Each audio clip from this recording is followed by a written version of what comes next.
दोस्तों, जब कभी भी इतिहास के बड़े बड़े मंदिरों को तोड़ने, उन पर हमला करने या फिर उनको लूटने का जिक्र आता है तो आज के दौर में हिंदुस्तान में सबसे पहले औरंगजेब, बाबर, टीपू सुल्तान या इसके जैसे ही कुछ और नाम सुनाई देने लगते हैं। अब इनमें से किस किसने मंदिरों को सच में तोड़ा था, किसने नहीं तोड़ा था, जिसने भी तोड़ा था तो उसने क्यों तोड़ा था, और कौन ऐसा था कि जिसने बेशुमार मंदिर बनवाए भी थे और दान भी दिया था। ये सारे सवाल हम एक तरफ रख देते हैं और इनको एक तरफ रखकर आज हम आपको हैरान करते हुए इतिहास के एक ऐसे राजा, इतिहास के एक ऐसे किंग से मिलवाने जा रहे हैं कि जिस राजा ने मंदिर तोड़ना तो दूर, बल्कि मंदिरों के साथ जो सुलूक किया था और जिस लिए किया था उसको देखकर तो इतिहास के बड़े से बड़े जालिम हुक्मरान भी शर्मा जाएं। और सबसे ज्यादा हैरानी की बात तो यह है कि इतिहास के इन राजा साहब का नाम भी हुआ करता था हर्षा जी, हर्षा ऑफ कश्मीर के, जिनको आमतौर पर हर्ष देवा के नाम से भी याद किया जाता है। अब वैसे तो इस राजा के काले कारनामे ऐसे हैं कि अगर इसको इतिहास में मंदिरों पर सबसे ज्यादा जुल्म ढालने वाला हुक्मरान कहा जाए तो कहना गलत नहीं होगा, मगर उसके बावजूद भी ये आज ज्यादा पॉपुलर नहीं है, बल्कि आप में से ज्यादातर लोग तो इन राजा का नाम आज पहली बार सुन रहे होंगे।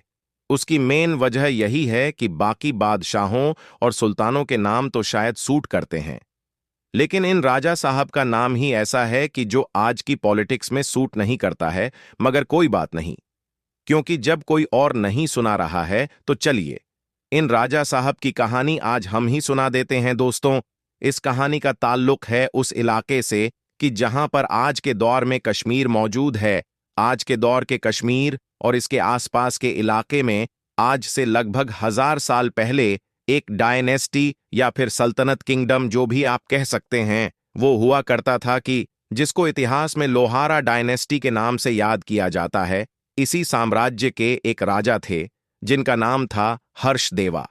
इन्होंने 1079 में गद्दी संभाली और फिर अगले 12 साल तक लगातार राज करते रहे। लेकिन यह जो राजा थे ये दरअसल फजूल खर्ची के लिए बहुत मशहूर थे और खास तौर से एक लग्जरी लाइफ, मतलब कि एक आलीशान जिंदगी गुजारने के आदी हो चुके थे। इन राजा के दौर के आसपास में ही एक किताब लिखी गई थी जिसका नाम है राज तिरंगी और जिसको कल्लड़ा लिखा गया था। इस किताब के अंदर इस राजा की डायनेस्टी, मतलब कि जो साम्राज्य था, उसके बारे में और खुद इस राजा की जिंदगी के बारे में, इसके दौर के बारे में काफी कुछ डिटेल में बताया गया है। आज जो कुछ भी हम इस वीडियो में बता रहे हैं ये भी इसी किताब से है। हालांकि इस किताब के अलावा और भी कई किताबें हैं जिसमें इन सारी चीजों का जिक्र मौजूद है। अब यह राजा साहब के जो फजूल खर्ची में भी बहुत आगे थे, एक आलीशान, एक लग्जरी जिंदगी गुजारने के आदी हो चुके थे। और तो और बहुत सारे लोगों ने इनको अय्याश भी बताया है, मतलब ये बहुत सारी गलत आदतों में भी पड़े हुए थे। तो जाहिर सी बात है, इन सारी चीजों को जारी रखने के लिए, इन सारी चीजों को मेंटेन रखने के लिए राजा साहब को बेशुमार माल दौलत की जरूरत भी पड़ा करती थी। शुरू शुरू में तो सब कुछ ठीक ठाक चलता रहा, मगर जैसे जैसे वक्त गुजरा तो राजा साहब के यह सारे खर्चे उनके इस छोटे से साम्राज्य के ऊपर भारी पड़ने लगे। ऐसी कंडीशन में राजा ने अपने खर्चों पर तो कोई रुकावट नहीं लगाई। इससे उलट राजा ने अब ज्यादा से ज्यादा पैसा ढूंढने और ज्यादा से ज्यादा पैसा हासिल करने के नए और आसान तरीके ढूंढने जरूर शुरू कर दिए। पहले तो उन्होंने आम पब्लिक के ऊपर टैक्स बढ़ाया, ऐसी ऐसी चीजों पर टैक्स लगाना शुरू किया कि जो पहले कभी किसी ने गुमान भी नहीं किया था। लेकिन जाहिर सी बात है, यह साम्राज्य, यह सल्तनत तो छोटी सी ही थी, पब्लिक भी कम थी,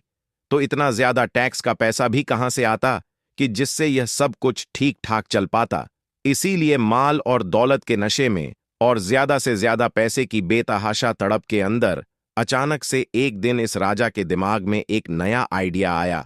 और वो आइडिया था अपने साम्राज्य के मंदिरों को लूटने का। दरअसल याद रहे कि उस दौर में मंदिर आज के दौर की तरह कोई आम मंदिर नहीं हुआ करते थे कि जहां पर सिर्फ मूर्तियां हुआ करती थीं और लोग पूजा करने जाते थे, बल्कि उस दौर में तो जो बड़े बड़े मंदिर हुआ करते थे वह अपने आप में एक इंस्टीट्यूशन और अपने आप में एक बड़ा सेंटर माने जाते थे, जहां पर सोना चांदी या इस तरह की बाकी और भी अलग अलग फॉर्म्स में इतनी ज्यादा माल दौलत हुआ करती थी कि जितनी कहीं और नहीं हुआ करती थी। माना जाता है कि हर्षदेवा के दिमाग में यह आइडिया उस वक्त आया था कि जब उसने मंदिर में एक सोने चांदी की कीमती मूर्ति देखी थी। उसके बाद ही उसने अपने अधिकारियों को यह सोने चांदी या हीरे मोती की तमाम मूर्तियां या इस तरह की चीजें लूटने का हुक्म दिया। और तो और अगले कुछ वक्त के अंदर ही जब इस राजा को यह महसूस होने लगा कि कम से कम वक्त के अंदर ज्यादा से ज्यादा दौलत हासिल करने का यह सबसे आसान तरीका साबित हो रहा है, तो फिर उसने इस काम के लिए बाकायदा अपनी सल्तनत में एक अलग डिपार्टमेंट ही बना डाला। मतलब जैसा कि पहले की दौर की अलग अलग सल्तनत में या आज के दौर में दुनिया के हर देश में होता है कि हर काम के लिए अलग अलग डिपार्टमेंट होते हैं।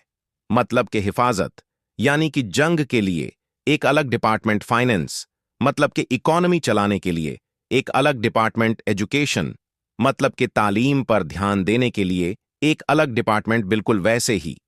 इस राजा ने एक डिपार्टमेंट बनवाया था कि जिसका काम ही था कि अमीर से अमीर और मालदार से मालदार मंदिरों को पहले सिलेक्ट करना,